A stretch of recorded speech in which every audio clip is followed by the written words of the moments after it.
Sonia Gray, I'm really happy to be sitting at the table with you, and I have had you in my ears and in my mind and in my dreams for a while now, because I've listened to, I'd say, almost all of your amazing podcast series, No Such Thing as Normal. And I listened to your Between Two Beers episode, and I've sort of basically engaged with the mahi that you're engaged with.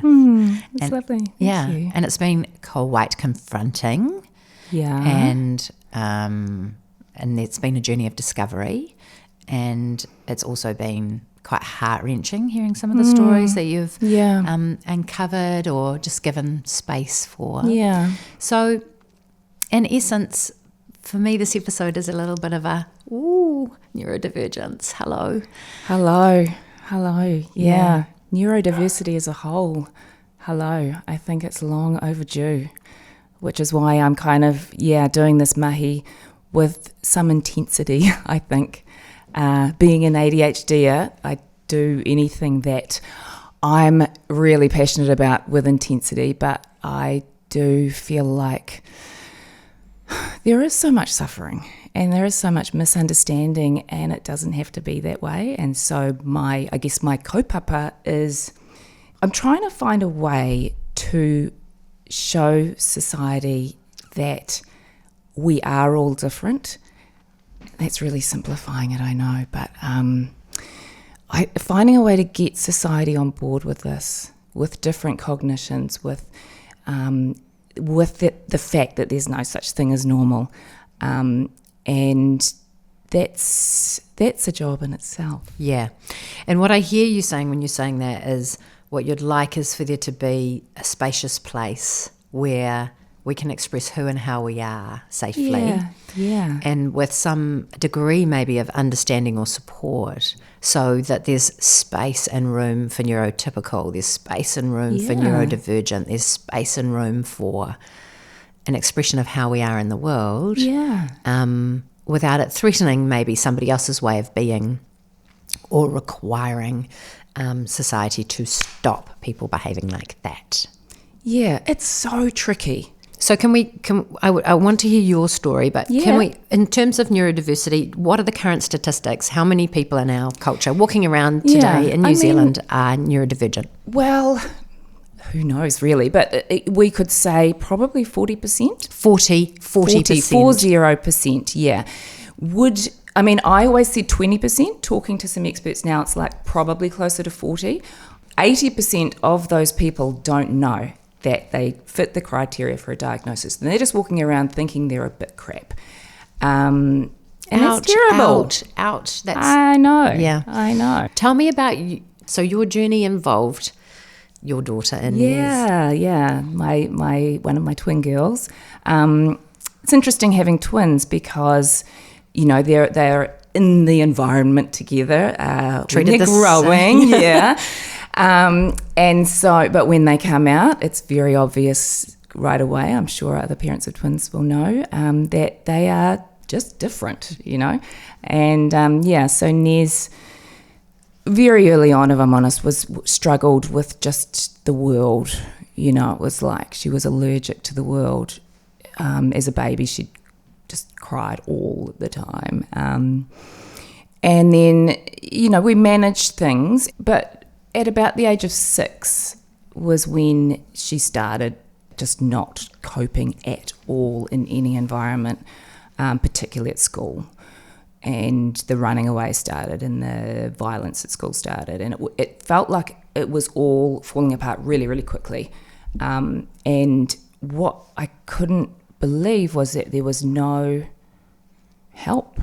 Anyone I sort of went to looked at me like, and I was an outlier, like this does not happen to anyone else, or this is only the case in families where there's abuse, or which, if I'm honest, I thought that kids that behaved badly, quote unquote, there was a parenting issue. I thought if you give love, all the love, and you just gave everything support, to your kids, the boundaries, healthy food, absolutely, and good routine. Yeah, that there's your little kid, perfectly well-rounded, can fit into any environment kid, and that was not Inez. She was the antithesis of that. I guess that's when I knew that if we could get through this, I had to be part of a change, because I knew that I was sitting in this place of privilege, lucky, very lucky, still sinking. So I just sat there every night going, how are people that don't have this doing it? And I then later discovered they're not. They fall out of the system, we don't see them. Because I remember meeting you at King's Plant Barn. We ran into each other. Yeah, I remember that too. And we had a moment where we connected over the challenges of parenting. Yeah. And I know I didn't understand what you were going through, and I don't necessarily think it was that helpful, but I remember us having this connection moment where we both agreed that there were things beyond our control happening and that it was tough. Yeah. And I think one of the things that I would love to say to other parents in a similar situation who have found themselves not with kids that just aren't coping or aren't happy in any area of life is to look after yourself first. Ooh. And I remember the school principal saying that to me at one point. I mean, we were in crisis. Even the school was just like, what can we do? We're calling in all the people. Nothing was working. I lost a lot of weight. I was so determined to fix this. I can fix this. And I remember the principal saying, Sonia, we're all really worried about you. Like, are you looking after yourself? Are you seeing friends? And I was like, yeah. And I remember thinking, screw you. How can I look after myself when my kid is so unhappy? How could I even? I was sort of angry. I didn't say that at the time. And then looking back, I was like, oh my God, I burnt out. Totally burnt out. And then what use am I to her or to anyone? And I'm probably still recovering from that trauma. So it's really important to me, and it's easy for me to go look after yourself when people are going, well, like I did, how can I? But I think what I didn't understand was that our kids, especially our kids who are neurodivergent, are so sensitive. They pick up on everything. And I could be really cheery to Inez and, hello, darling, time to get up, and really, but inside I'm tight as a knot and screaming, and, kicking.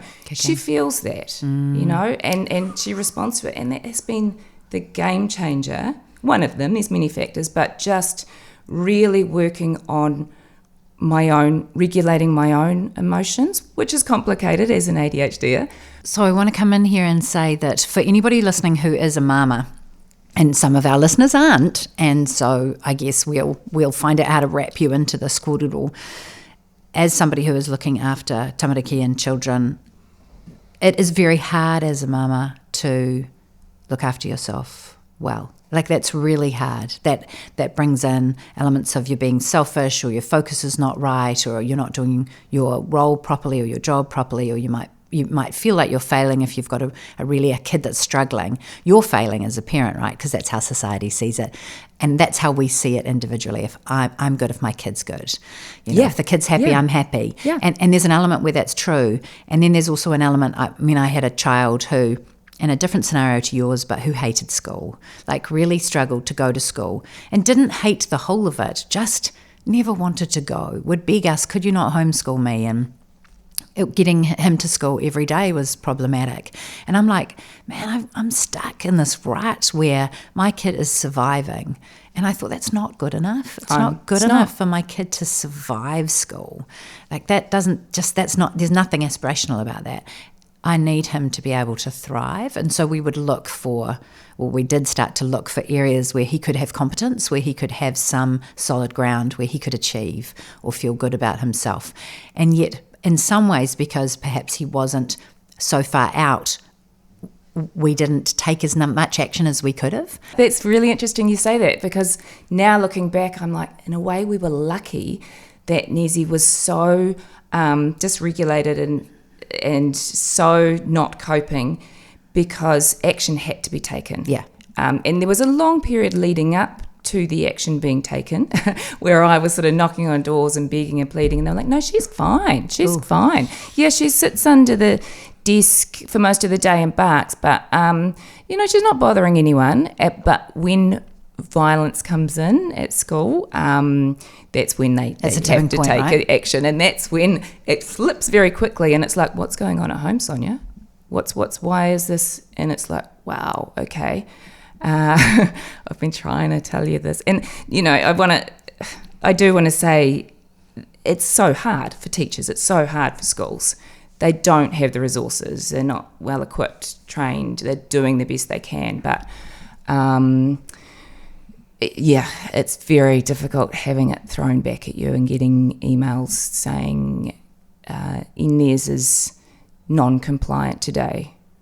Can you tell us why? Ooh. Well, there's so much in there that really is, okay, my kid is not, that is something else that is really important for me to get across, that here we have these parents that are holding it together, and then society is going, oh yeah, there's you holding it together, but it's actually your fault that your kid's like this, and we're going to throw some shame at you. And if we give you support, you better be bloody grateful. Yeah. Oh my God, even saying this, just, it is brutal, Petra. It is so brutal. And I know that I didn't even get nearly the worst of it because I could play the game. And for Māori and Pacifica whānau in particular, it is next level. It's just, you are the problem. Wow. So we've got a mess here, right? This feels like a tangle. It's a real tangle because you've got neurodivergent children who are not coping within a system. Then they're acting out and their behaviour is potentially misunderstood or as just bad behaviour. Then the parents are in the tangle too, because like what's wrong with the parents and what's wrong with the parenting and what's wrong with the child. So then our focus is on the wrongness of the whole thing. Yeah. And what can be missed is just that discovery piece of what's the underlying source of things here. Like what's really happening, and can we unpack that, or can we discover that? And in discovering that just provides an opportunity to look at what's right with the child. Yeah. Right, and what's right with the parents. I mean, there's probably lots of entry points into that. Was an entry point for you your own diagnosis of ADHD? That's a really interesting question. Potentially, yes. But I think more than that was finding people, finding a tribe, finding teachers and support people that really loved Nezzy, saw beyond her discretions to who she was. Yeah, she's funny and she's creative and she's curious and all these things. And they forgave. Every day was a new day. Some teachers weren't able to do that, and I get it, I totally get it, but they weren't able to clean slate it. Yeah, it was like, well, you did that yesterday, and so there are consequences. You're not allowed in the playground, and you're not allowed here, and you're not allowed. And Nezzy, for those teachers, she was pissed off. She got really pissed off because she's, when we think about a meltdown, which was what she was having on a regular basis at school, because there's so much about school that is hard for kids like her. A, she doesn't remember it a lot of the time because her body is in a fight or flight kind of situation. And B, it's like a physiological response to her body's saying there is danger. And then she's being punished for that. And she was like, saw the injustice of it even at an early age. And she was like, nah, I'm not. So we ought to probably just unpack ADHD for people who haven't come across ADHD and ADD. And there's more. There's dyslexia and dyspraxia and autism. And can you give us like a 101 on that? I don't know if I can give you a 101. It's so complicated, but I will try. We all have different brains, Yeah. which wouldn't surprise you. And there is sort of what they call neurotypical, which is where supposedly most people sit. That's arguable. And then on the sides are the ones that would get a diagnosis of, say, autism, ADHD, dyslexia, dyspraxia, there's lots. And these are called disorders. And they've been pathologized, a lot of them have. And society is beginning to get on board with the idea that these are not disorders. Yeah. They are just different ways of thinking and experiencing the world, and there's an evolutionary basis for it. We need people, we need diversity, we need people to think in different ways. We shouldn't all have to do everything in the same way and be good at all the things. So you're saying there's not a right way of doing things and a wrong way of doing things, but society is set up so that it looks like there's a right and wrong way of doing things. I think so. I mean, that's kind of my personal opinion. Yeah. But it works for me, and it works for a lot your of other opinion. people. And I just think, something wonderful about this whole process with Nezzy and then discovering my own ADHD is that it just opens you up to really appreciating people's differences and I've always been a curious person and wanting to know about people, but really wanting to know and really just being more forgiving. I'll tell you one example. It might be slightly off point, but dyslexia. My daughter has pretty much all the diagnoses and doesn't really fit any of them. So that's, I think, what led me to this whole, let's look at neurodiversity as a whole, because it's not cut and dried. It's not like, oh, here's ADHD and over here's autism and over there is dyslexia and you can't belong in both, or you can't be in this. There's no middle ground. It's just far more fluid than that. And dyslexia was something, I've always been a gun speller. Oh, Spelling was my great. thing. Yeah. Wow. And I didn't really understand why people went. And when I was growing up, kids that couldn't spell, but I knew they were bright. And I was like, this doesn't make sense to me because they're really clever, but they can't spell. So it was sort of like just kind of then understanding that intelligence looks different in different ways. And I love that we have a mutual friend, Pio, undiagnosed dyslexic. I know you won't mind me saying that. So true. And I worked with him on a beautiful show, which I loved, which was a really important part of my life. But Pio is not a great writer. He's a great writer, but spelling is just, he still spells my name incorrectly, even though I tell him every time. So and good. And I was like, here's another example, Son. Here's another example for you of someone that's so talented and so clever, but isn't clever in that traditional way. So you have forgiveness for that. Like it's almost like I feel feels like the wrong word, but you can embrace it. I love it. I more than embrace it. I'm like, this is so cool.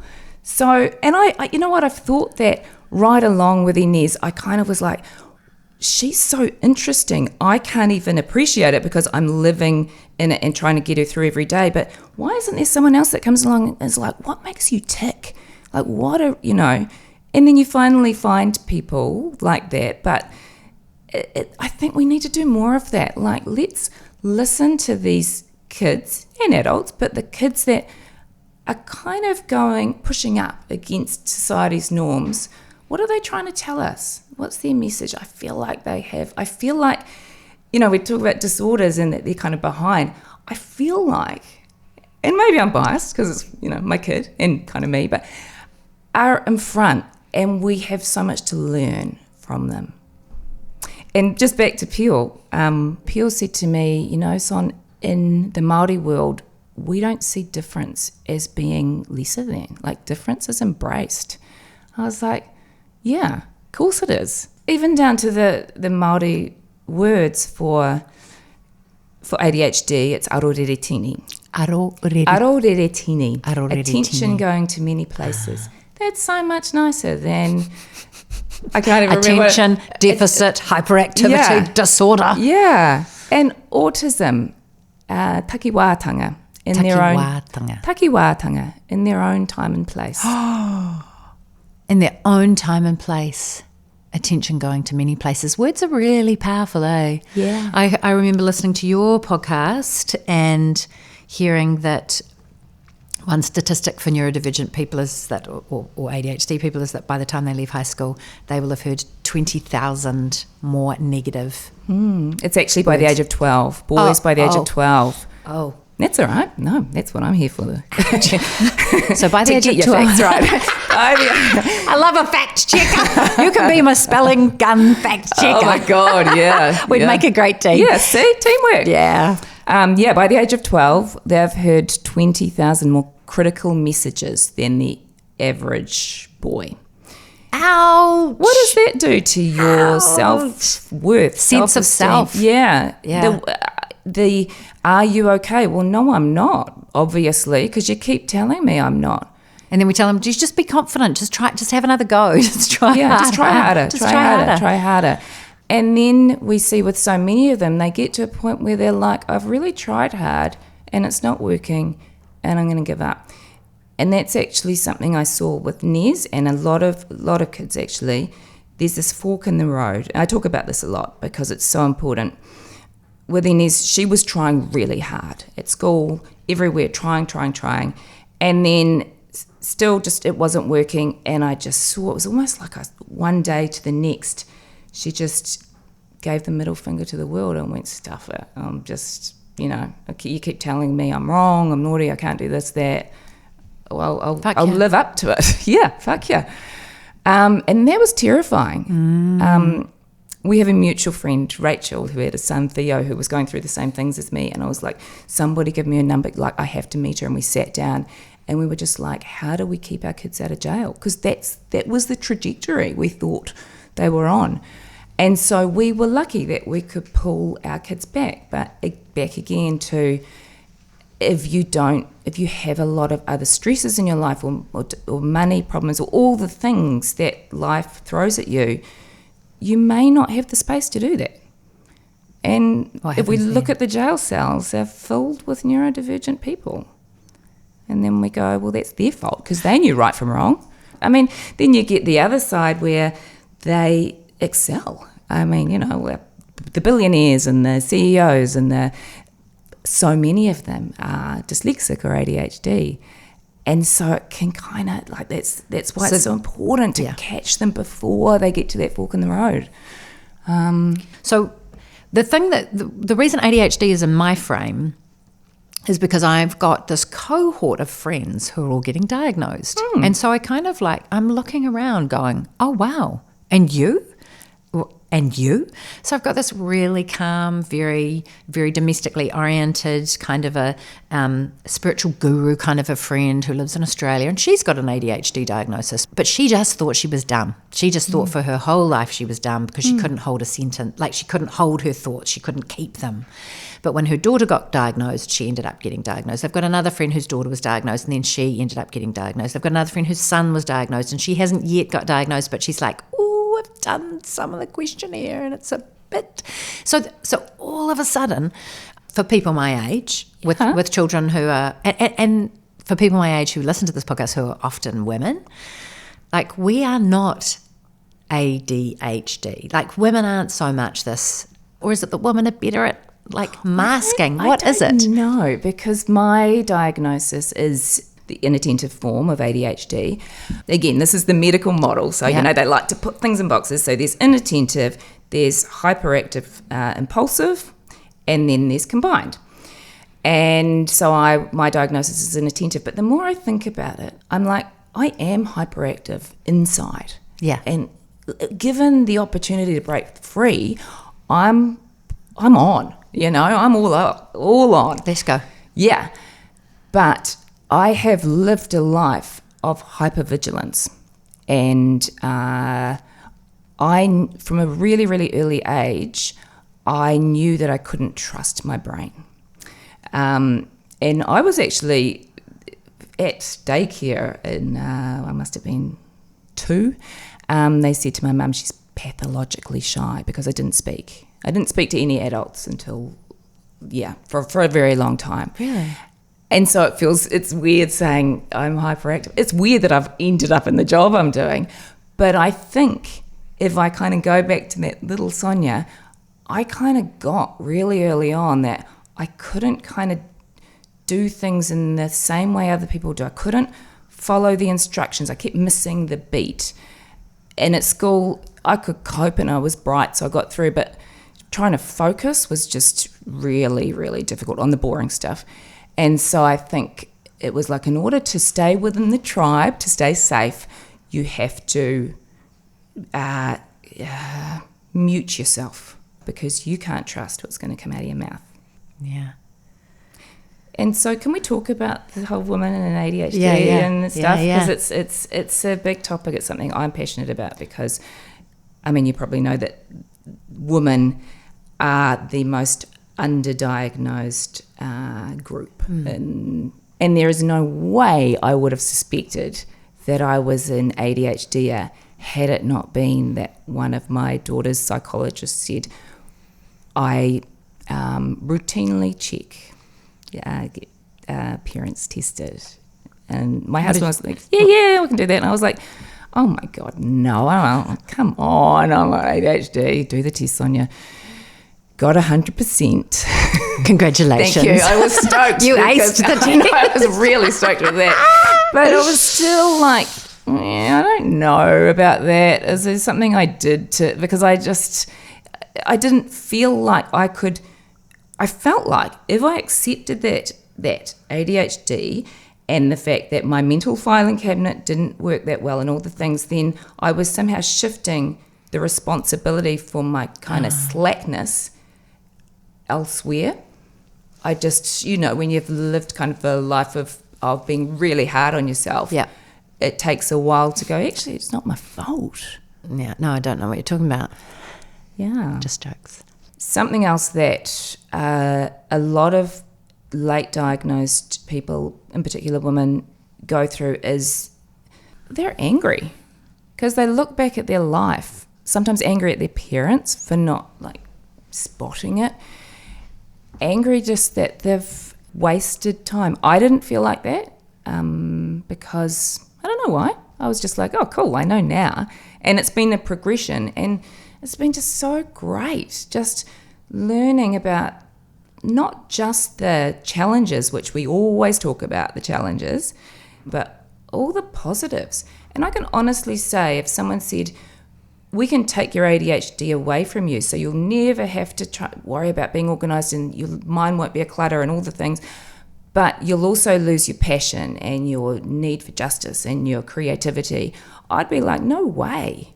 I love that stuff, and I appreciate it more now that I see that it's part of my makeup and that it's, that it can make a difference in the world. Yeah. Not to say that neurotypical people never care about justice or creativity. Absolutely not. But that compulsion towards those things, or that particular focus and passion about that stuff. Yeah. Isn't it so hard when we're talking about this stuff? You always have to kind of, there's all these disclaimers. Yeah. But just so you know. We're not saying that you don't have that or you don't have that. But I feel like that because I happened to give birth at home because I felt most safe and confident at home. And I feel like I have to apologise for anybody who decided to give birth in hospital, that I don't think I'm better than them. I'm just different. It's just where I felt safe. It's where I wanted to give birth, but I'm not commenting on you, which is really how we've got society set up, right? With this comparison of this is the right way of doing things and this is the wrong way. This is good and this is bad. Do I put it in my happy bag or my sad bag? To quote talk show host in America. So let's talk for a moment again about adult diagnosis, because I'm sure, I've looked around and gone, well, what's happening? If all of these friends of mine are being diagnosed, well, come on, is this some sort of fad? Is this a club that people are joining, or is this kind of by a diagnosis? I mean, what's going on? Yeah, and I get that. I get how, often people say to me when I tell them what I'm working on, and they'll say, oh, everyone wants a label these days and all the kids are getting something. Everyone has something, oh God, and this is just another fad and I'm like, I sort of get it. I'm not, but at the same time, it's just because we didn't know before. It's kind of simple, a lot of the autistic kids were the weird kids at school. The dyslexic kids were the dumb kids. And this is generalising, obviously. ADHD boys in particular were the naughty kids. they had different labels. Yeah. It was still labelled. And it's like, oh, that person's a bit, socially inept, or that person's intellectually inept, or that person's just inept. Like those are really bad labels. They're negative labels. Yeah. So this discovery piece where women didn't get diagnosed, that just was a phenomenon, wasn't it? There wasn't, people weren't saying, hey, you seem to approach the world really differently, and we wonder if your brain works differently, and you're going to struggle with this, but you're going to be able to do this. There's not that piece. Maybe we don't even have that piece yet. I don't think we do. I don't think it was very hard, I think, to unpack. Girls are so great at masking and fitting in that it's really difficult. Part of the process of, say, an ADHD diagnosis is a questionnaire that's sent to school and at home. I mean, there's no blood test for this stuff. So basically, there's a list of criteria, and if you get 5 out of 6, you have a diagnosis and blah, blah, blah. But if a girl internalizes all that stuff, well, the teacher's not going to, they're just going to be like, fine, tick, tick, tick, and then they'll be missed. So, I mean, I don't know. I'm not an expert. I'm not a psychiatrist. I don't know the ins and outs of that process, but I still feel like there's probably a lot of girls still getting missed. And the journey for women tends to follow a similar trajectory, sort of struggle at school with focus, but probably get through, sometimes not, maybe get through university. Around, having children is often a time when, because you have to be quite organised when you have kids, you're not just trying to keep yourself together, you've got to keep them together, and a house and all the things, and it just, that holding it together, it just doesn't work anymore. Often there's been, I feel like with the people I know, more often than not, there's been an anxiety or depression diagnosis. Get treated for that, it still hasn't really helped. And so there's this process you go, and then finally, often in your 40s, it's like, oh, it's ADHD, and it's like, shit, that took a while to get to. But it's real, and sure, there may be some people who get this diagnosis that maybe don't quite meet the criteria. So what? And a friend of mine I was talking to said the diagnosis doesn't give you ADHD. You either have it or you don't. Yes. Like you have it whether you have a diagnosis or not. But that's quite a hard thing to get my head around, because I'm looking at my son who has a diagnosis of dyslexia. Right. And I bet he's brilliant. Yeah, I love dyslexics. Man, he's his own creature, right? And I feel like I spent his childhood saying, oh, and then his name. Oh, Teddy. Oh, Theo. Oh, like, there you go again. Is this the same child that didn't like school? Yeah. Yeah. And so I'm like, oh yeah, of course he doesn't like school. It's hard, and he's so sad that his brother and sisters sitting there reading. And I'm like, okay, something's going on. So we went and got him tested, but that kind of helped, because there was one support person in the school that he had an hour with once a week, and he had that for a year, and they were like a beacon of light, and he was allowed to be who he was and how he was in the world for that hour. But I'm like, far out, he just fits ADHD signs, the signs and markers of ADHD. He's just hitting heaps of them. And so we have a conversation with a friend who's a psychiatrist, actually a relation, who asks him heaps of questions and asks him about his brain. And he goes, well, it's my brain, so I don't actually know what it's like not to have my brain. So I don't know whether it's fast or slow or whatever the question was. And at the end of the chat, the psychiatrist says, well, he seems like a lovely man. And I'm like, he is. He's a wonderful young man. Yeah, absolutely. And it was, she said, is it causing you any problem? Is it bothering you, how you are in the world? And he goes, no, I think I'm okay. I think I'm all right. And she goes, great. Well, if it's not bothering you, don't worry about it and just carry on. And I think, well, that's quite good advice. It is just that, a month or so later, he goes, Mum, I reckon we ought to get that diagnosis. Oh, really? Yeah. Oh, I love and I said, that. okay. But in this space where we're holding, I'm like, wow. I had a meeting with a woman about a job, and she goes, oh, I just got diagnosed with ADHD. And I said, oh, yeah, I'm wondering about my son. And she goes, can I just say, get a diagnosis? Because if I'd had this 20 years ago, man, I just feel like I could have done so much more, or I would have understood myself so much better. And I'm thinking that obviously it is his choice. You know, he's a young man now, and I can work with him. But you feel like they won't reach their own potential, or they won't come home to who they are and how they are in the world in a way that is, oh yeah, this is me, or oh yeah, that's tough, or oh yeah, this is easy for me. You know, where you work with yourself in the world.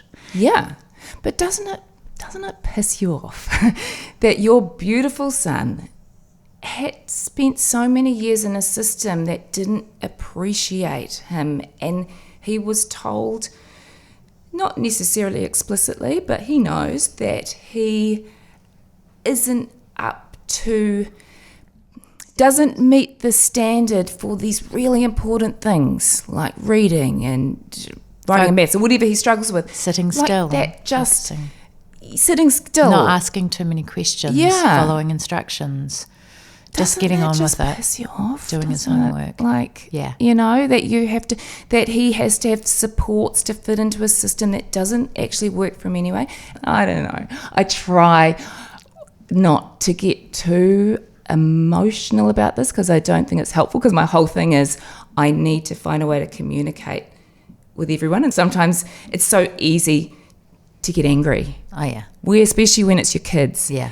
And I don't know if that's the best way. Yeah, that's not necessarily invitational when you're feeling real angry. There's probably a really healthy space to express anger, but it's not when you're communicating with schools or members of the public. Definitely not. And the system has to have some structure, right? So then people who are working outside of the system, like I heard in one of your episodes, like what if there was a school for neurodivergent people?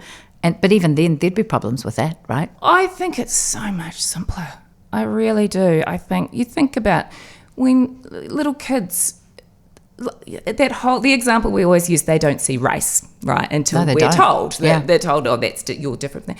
They also don't, they just accept kids, or that's just Inez or Theo or whoever, you know, like it's just, that's them.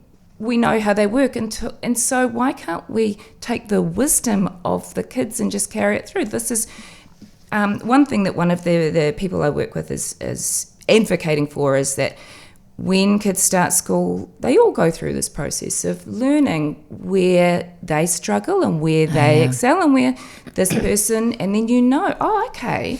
I like the idea that you're saying of if we were allowed to understand ourselves.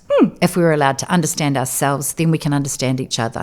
We intersect with the world and we have different sensitivities. And if we were allowed to know our own sensitivities and make space and have forgiveness or grace, space for our own sensitivities, then we can perhaps have space for other people's. Yeah. And this journey for me has got personal. Because I know you're doing such a good job of not crying.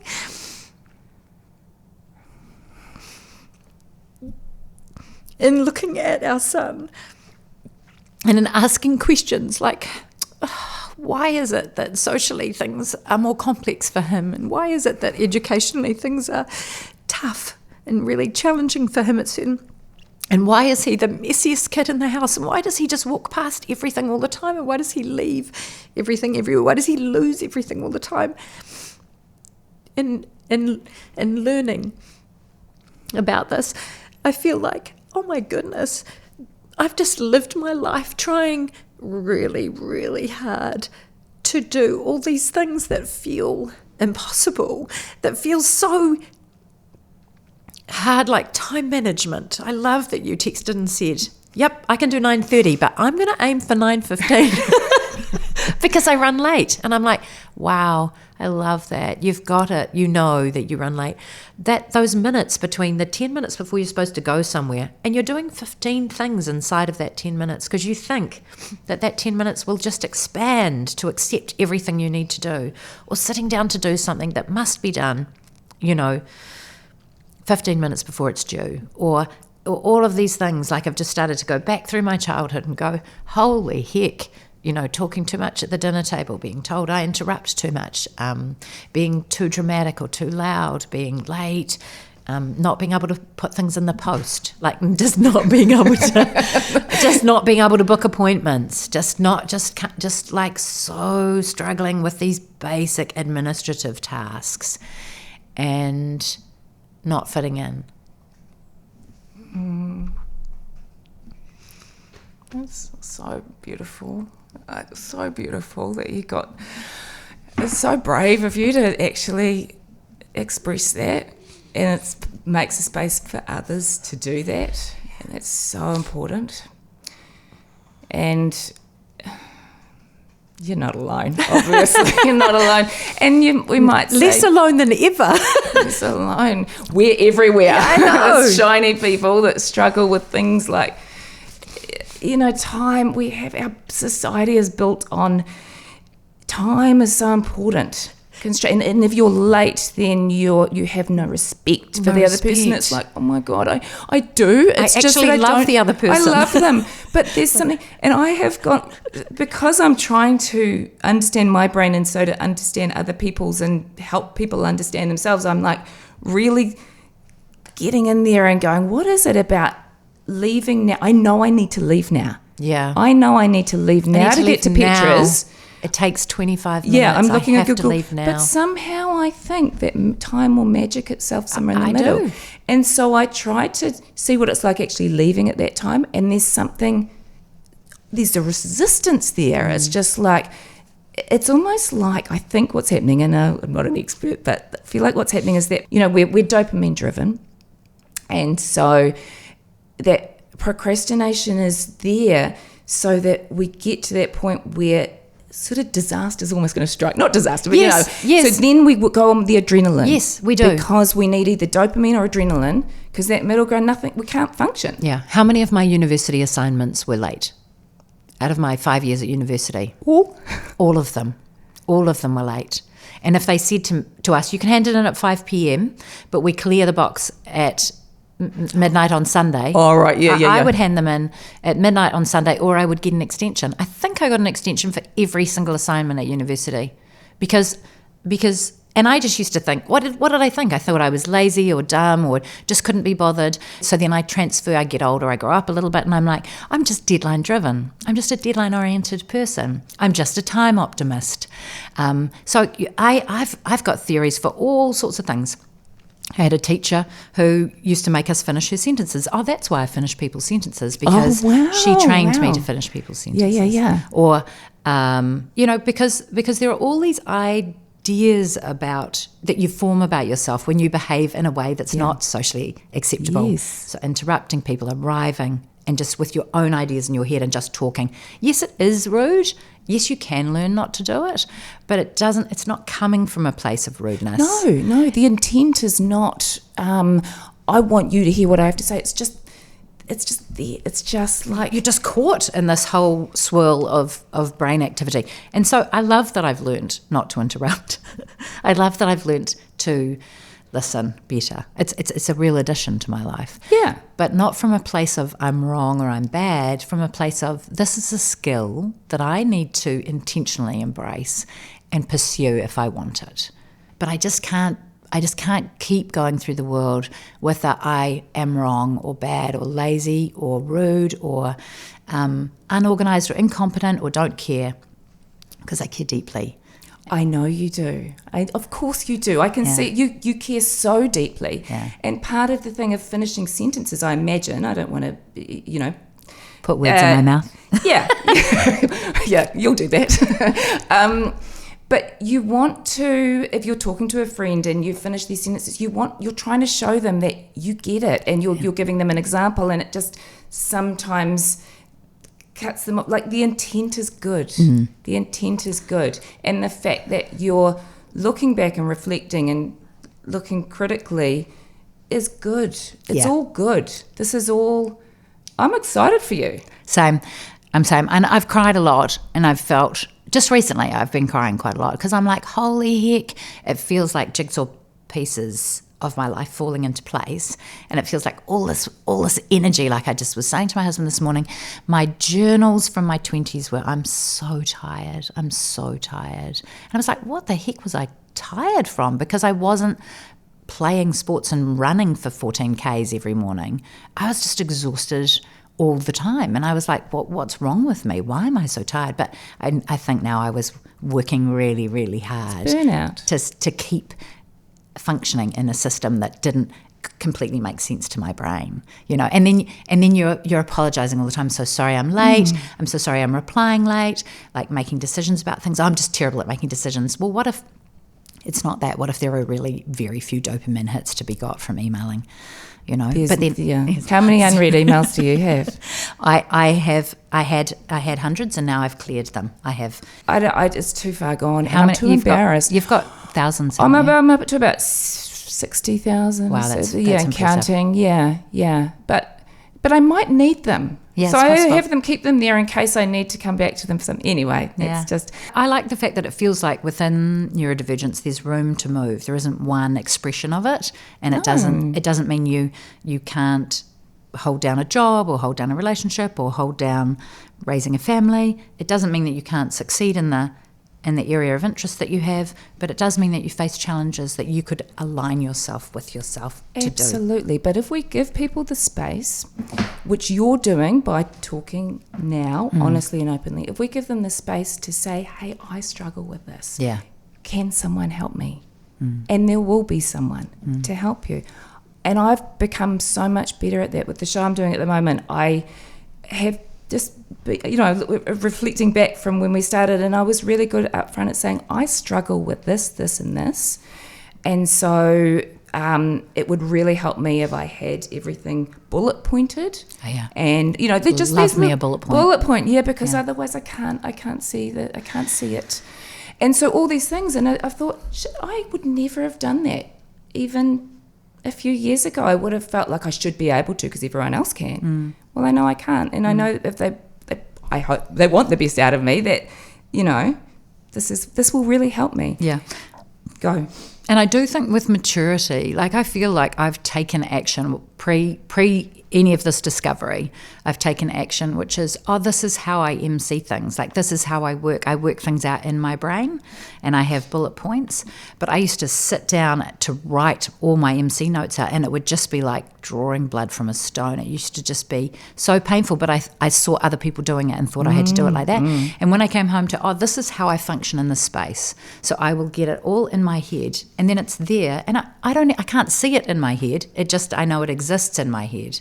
And that when I talk, it will come out, and it will be great. Yeah. And so even with making a podcast, I was like to somebody, they're like, have you put it in the document? And I'm like, remember, guys, it's in my head. Yes, I've done the mahi. It's in my head. Yeah. And then they'd write things out, and I'd say, could you bullet point that for me? And you said it's in your head, and it'll come out. And even if it doesn't matter. That's the great thing about getting older too. So bloody what? Yeah. Can I just tell you something that I just want to say, and I'll forget if I don't? Back to just the neurodiversity thing with kids. I had a period about a month ago where 3 or 4 friends, and no, it was more than that, maybe 5 or 6 parents, some were friends, some contacted me through social media, said, can you help me? Another parent has asked me to keep my child away from their child. Different versions of that, which is heartbreaking. And I was like, wow, that just really got to me, because what are we doing when you get to learn about how someone else's mind works, and you see that while they're different, they're the same? It's beautiful. Like, that's why we're here. And by saying you can't play with, I don't want you to play with that kid. Actually, I'm going to tell the parent to keep that bad kid away from you because they're disruptive and they might interrupt your learning because you're 6 and, we want you to be whatever. You are denying your child an opportunity to learn, to be with people that are different, Yeah.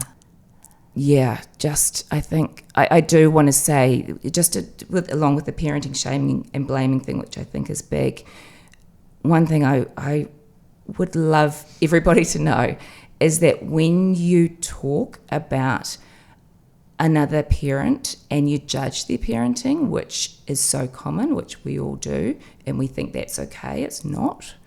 It's really not, I feel. And it's the one thing, I don't call people up on much, but it's the one thing that I will pull people up on and say, please don't judge another parent to me, because I've been that parent that's judged, and it hurts. It's so painful, and you know it's happening even when you can't hear it. And, you know, the line, well, if they were my kid, then I would do this. There's so much about they're not your kid, you're not them, you're not in the house, you're not struggling with all the things they're struggling with. And if you really want to help, then go to that parent and say, are you struggling? Can I help? Rather than gossiping to us. You know, it's insidious, and it's damaging. Do you agree? Yeah, well, I do. That the judging and critiquing from the sidelines doesn't offer anything life-giving into the scenario. Like, I realise that one of the key probably difficulties with neurodiversity is that for human biology, safety and security is the known. So when we know what's going on and we know how to behave and we know what's acceptable, we're all safe, so we continue to survive and be alive. And so this idea of difference and diversity is challenging and threatening to the status quo. So it's actually a real challenge. If you've got the system sorted out and you fit inside of it, ka pai, good work, yay. These people are threatening the system and my safety and my security. So I think it's almost acknowledging that there is a risk to you in opening up and allowing disruption, difficulty, divergence into your frame, and that your uncertainty about that makes perfect sense. Yeah. But perhaps it's not a life-threatening risk to have your child with a child whose orientation to the world is different. And our son was in a class with a young boy who was autistic, and we talked about it. He went on play dates to that kid's house, and we said, how is it? He said, Mum, it's like we do sometimes have to wait, and sometimes we don't get as far through a book or something because we're waiting, but it feels good, and that it felt like the just thing to do. And so there was this space where this child wasn't taken out and wasn't separated, but was integrated, and everybody moved in a way that worked for everybody, even though sometimes it meant a cohort waiting for an individual, and sometimes an individual had to be pulled through, and they had to not be able to wait. Does that make sense? It was there was a reciprocity to it. There was a give and take, and I think that was hugely heart, mind, and soul expanding for my son. Yeah. He acknowledged the challenge of it for him, and also recognised the justice of it. That it was the right thing to do. Yeah. Yeah. So for women who might listen to this podcast and go, well, I've struggled with some things that other people don't seem to struggle with, and I've been working really, really hard inside to make myself okay and right. What do you think they could do? Like, what are their options? Well, there is, the diagnosis route is there. You can explore that. I would do the self-tests first. That gives you a really good indication. Which is websites, hey? ADHD New Zealand have a great one. Yeah. I just sent someone to it this morning, actually, and did it again myself just to check. And I scored very high. But let's not forget the autism's in there and the other things, and there's sort of checklists for all of them. It is difficult, and I feel like I should know. I should have a line, like when people say, what should I do? I should be like, oh, A, B, C, D. It's not that simple, and it's expensive to get a diagnosis. If you want to go down that route, there's a long waiting list. Generally, you're looking at probably a year private. And then you've got to decide, will a diagnosis actually mean anything to me? Because in one of the episodes, I spoke to a child psychiatrist, and I loved what he said. He said a diagnosis is only useful if it's useful. So if it's in the case of children, it can be really useful because it gives you an in. It means you don't have to explain, or that you're just like, there's dyslexia, needs support.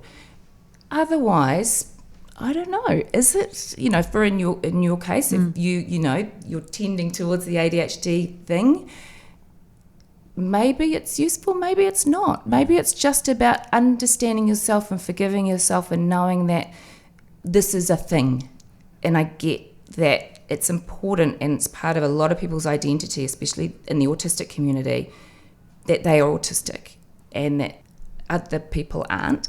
And I totally appreciate that. But I also think we're missing a massive chunk of people who are somewhere in the middle. Yeah. Yeah. And wouldn't meet the criteria, but still have all these challenges. And they're like, oh, well, I didn't get a diagnosis, so that means I'm normal, but I'm still struggling. And what do I do? And it feels to me, this journey of discovery that I feel like I'm on feels like another level of coming home to myself. Yeah. Oh my God, I love that. Yeah. It really feels like that. And then I feel like if I can come home to myself, I can move through the world in a way that is so much more, I don't know, it just feels more healthy, more whole. Yeah. And that's not to decry the grief that I feel and the frustration that I feel about even thinking about this and how I've coped through my whole life with different stuff, but also just being grateful for being here, being where I am now. Yeah, and grateful for your time today. Thank you so much. Thank you for your honesty and realness, and it's important. Thank you. Oh yes, I've got a final question that we always ask, which I had forgotten. What would 80-year-old Sonia, if you can picture her? I don't like thinking about being old, but yes, okay, I'll do this for you, Petra. Okay. Wouldn't do it for just anyone. Go. 80-year-old Sonia. So you, where is she? I don't know where she is. You can imagine her, what she's up to. What would she say to you today? What would she have to say to you? She'd say, good on you, girl. Good on you. Yes, she would. Yeah.